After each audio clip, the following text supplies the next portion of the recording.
korrupsiyaning turlari va uning o'ziga xos jihatlari bugungi kundagi zamonaviy korrupsiyalar.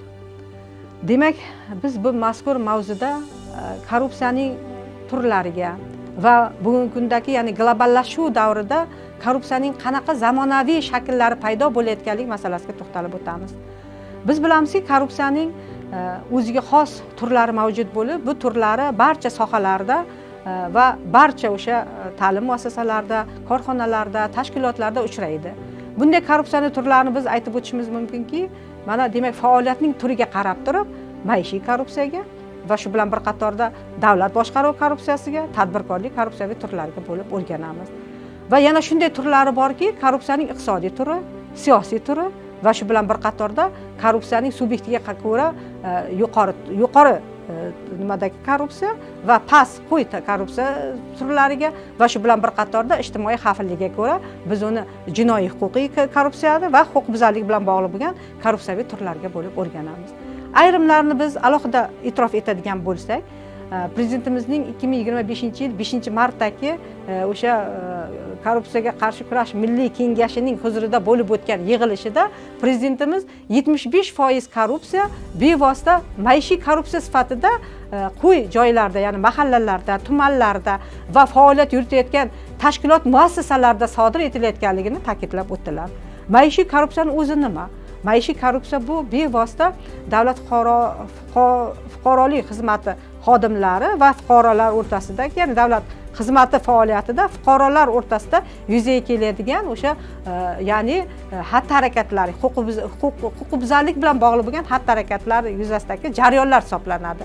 Ya'ni misol keltiradigan bo'lsak, men fuqaro bo'ladigan bo'lsam, qaysidir bir joyga borib turib o'zimni ehtiyojim uchun kerak bo'ladigan, misol uchun sog'lig'imni tiklash bilan bog'liq yoki ta'lim olish bilan bog'liq bo'lgan o'zimni ehtiyojimni qondirish uchun boradigan faoliyatni amalga oshirishda kimdir mendan o'sha joyda, ya'ni menga xizmat ko'rsatayotgan o'sha shaxs mendan pora so'rasa yoki bo'lmasa moddiy naf kutadigan bo'lsa, bu maishiy korrupsiya sifatida qaraladi.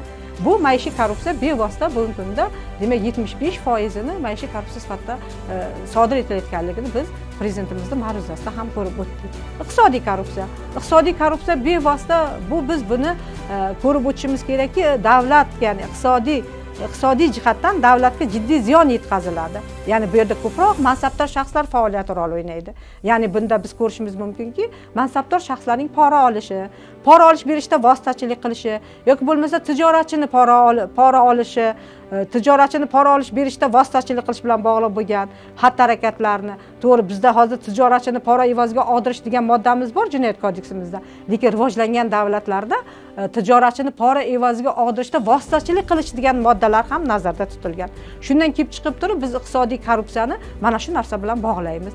Prezidentimiz ma'ruzalarida, bevosita o'sha 5-martdagi ma'ruzalarida ta'kidlab o'tdilarki, mana 2025-yil apreldan boshlab demak davlat xizmatchilarining mol mulkini deklaratsiya qilish to'g'risidagi qonun loyihasini xalq muhokamasiga qo'yish va xalq muhokamasiga qo'yish natijasida bevosita mana shu qonun qabul qilib bo'lingandan keyin davlat xizmatchilarining mol mulkini deklaratsiya qilish jarayonida qanaqadir noqonuniy xatti-harakatlar amalga oshirilgan bo'lsa, noqonuniy boylik orttirilgan bo'lsa, bu uchun javobgarlik masalasini kiritish, ya'ni Jinoyat kodeksida noqonuniy boylik orttirganlik uchun jinoiy javobgarlik kiritishda ta'kidlab o'tdilar.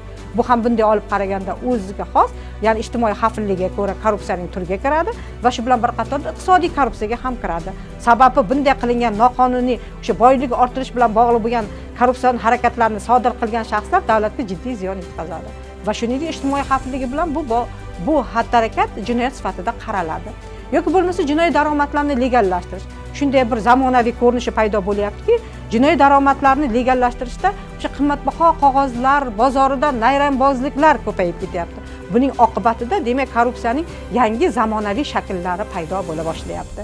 Yoki bo'lmasa siyosiy korrupsiyani olib ko'radigan bo'lsak, siyosiy korrupsiya o'z navbatida demak hokimiyatga egalik qilish, hokimiyatni qaysidir ma'noda sotib olib yurish orqali hokimiyatga egalik qilish va u hokimiyatni boshqarish bilan bog'liq bo'lgan masala ko'rinadi. Ya'ni biz bunda saylov jarayonlarini misol qilib keltirishimiz mumkin. Mana saylov jarayonlarida saylovchilarni sotib olish va kimnidir o'sha saylov jarayonida sotib olish natijasida ovoz to'plash va o'shani demak yuqori nimaga mansabga qo'yish bilan bog'liq bo'lgan xatti-harakatni biz siyosiy korrupsiya sifatida qaraymiz. Bu uchun ham jinoyat qonunchiligida jinoiy javobgarlik borligini va ma'muriy javobgarlik to'g'risidagi kodeksda ma'muriy javobgarlik uchun javobgarlik borligini nazarda tutishimiz kerak ekan. Endi korrupsiyaning boshqa turlariga mana to'xtalib o'tadigan bo'lsak, bevosita mana subyektga ko'ra korrupsiyani ham turlariga bo'lib o'tishimiz mumkin ekan. Bu subyektga ko'ra biz yuqori tabaqadagi, ya'ni yuqori holatdagi korrupsiyani va past darajadagi korrupsiyani nazarda tutishimiz kerak ekan. Endi yana bir korrupsiyaning o'ziga xos turlaridan bittasi bu bevosita ijtimoiy xavfligiga ko'ra. Bor yuqorida aytib o'tdim. Demak, korrupsiyaviy jinoyatlar bevosita ijtimoiy xavfligiga ko'ra bu korrupsiyaviy jinoyatlarning turi sifatida qaraladida va ular uchun alohida jinoiy javobgarlik nazarda tutilgan. Yoki ma'muriy huquqbuzarliklarni, korrupsiyaviy huquqbuzarliklarni sodir etish holatlari ham ijtimoiy xavfligiga ko'ra korrupsiyaning turi sifatida qaraladi. Biz bilamizki, 2017-yildagi qabul qilingan korrupsiyaga qarshi kurash to'g'risidagi qonunning 3-moddasida korrupsiyaviy huquqbuzarliklarga ta'rif berib o'tilgan. Endi yana bir savol tug'iladi, xo'sh, bugungi kunda korrupsiyaning qanaqa zamonaviy shakllari, qanaqa zamonaviy turlari paydo bo'lyapti va bizga qanday tahdid soladi? Biz bilamizki, bugungi korrupsiyaviy xatti-harakatlarning zamonaviy ko'rinishlari shunday tus beryaptiki, biz xohlaymizmi, xohlamaymizmi, demak, globallashuv davrida, axborot asri sharoitida kiber korrupsiyaning turlari kirib kela boshladi. Bu kiber korrupsiya bevosita o'sha internet jahon axborot tarmog'idan kirib turib, moddiy naf olish maqsadida, moddiy naf olish maqsadida o'sha pora olish yoki bo'lmasa manfaatdor bo'lish bilan bog'liq, ya'ni o'sha mansabdor shaxslarni boshqa shaxslarning manfaatdor bo'lish bilan bog'liq bo'lgan harakatlari bu kiber korrupsiya sifatida qaraladi. Va bu ham bugungi kunda bizda o'sha ijtimoiy tarmoqlar orqali shaxslar bilan bog'liq bo'lgan munosabatlarni biz ko'rishimiz mumkin ekan. Yoki bo'lmasa firibgarlikni olib ko'raylik. Mana firibgarlikni ham biz korrupsiyaviy jinoyat sifatida kiritamiz. Ya'ni buni og'irlashtiruvchi holatida xizmat mavqeyidan foydalanib degan o'sha band bor. Mana shu bandni ham demak o'sha zamonaviylashib ketyapti. Ya'ni bu ham o'sha ijtimoiy tarmoqlarga, jahon internet axborot tarmoqlariga kirib turib qilinayotgan xatti-harakat sifatida qaraladi. Bu ham korrupsiyaning bitta turi sifatida namoyon bo'ladi. Yoki kriptovalyutalar, ya'ni bilan bog'liq bo'lgan munosabatni olib ko'radigan bo'lsak, kriptovalyutalar bilan bog'liq bo'lgan munosabatlar ham o'z navbatida bular ijtimoiy xavflilik darajasidan jinoyatga ham kiradi va shu bilan bir qatorda iqtisodiy korrupsiyani turi sifatida ham qarashimiz mumkin. Ya'ni bu tomondan qilingan xatti-harakatlar, ya'ni bu o'z aslida elektron, ya'ni elektron tizimdagi valyuta sifatida qaraladida, lekin shundan ham korrupsion harakatlarni amalga oshirish natijasida shaxslar tomonidan korrupsiyaviy jinoyat sodir etish holatlarini ko'rishimiz mumkin ekan. Ya'ni bu yerda ko'proq o'sha onlayn tarzdagi valyutani almashish masalalari va buning ichida ham nayrambozliklar bo'lishi va bu ham o'sha korrupsiyaviy holatlar sifatida qaralishini va korrupsion holatlar sifatida bunday xatti-harakatlarni amalga oshirishni ham ko'rishimiz mumkin ekan. Bunday holat bo'yicha biz bir misol keltirishimiz mumkin. Mana yaqin oralarda o'sha Rossiya davlatida harbiy xizmatchi tomonidan bevosita kriptovalyutalar aylanmasida noqonuniy xatti-harakatlar amalga oshirilganligi, ya'ni korrupsion xatti-harakatlar amalga oshirilganligini kuzatishimiz mumkin ekan. Bular uchun ham bizning jinoyat qonunchiligimizda javobgarlik nazarda tutildi. Ya'ni o'sha kriptovalyutalar faoliyati bilan bog'liq bo'lgan noqonuniy xatti-harakatlar uchun javobgarlik yoki mining tizimiga noqonuniy tarzda ulanish bilan bog'liq bo'lgan xatti-harakatlar uchun javobgarlik nazarda tutildi.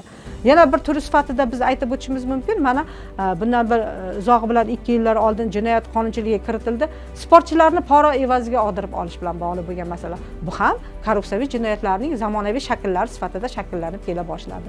Bunday olib qaraydigan bo'lsak, korrupsiyaning mana turlari, demak, ularning shakllari va ularning o'ziga xos bir-biridan farq qiladigan belgilari ham muhim ahamiyatga ega ekan. Mana shunday korrupsiyani turlari, shakllari, ularning belgilarini va bularni bugungi kundagi kelajakka o'sha salbiy ta'sir qilishini e'tiborga olib turib, bunday xatti-harakatlar uchun ham bizning qonunchiligimizda va shu bilan bir qatorda ma'muriy javobgarlik to'g'risidagi kodeksda va jinoyat kodekslarida ham javobgarlik belgilaganligini ta'kidlab o'tish mumkin ekan.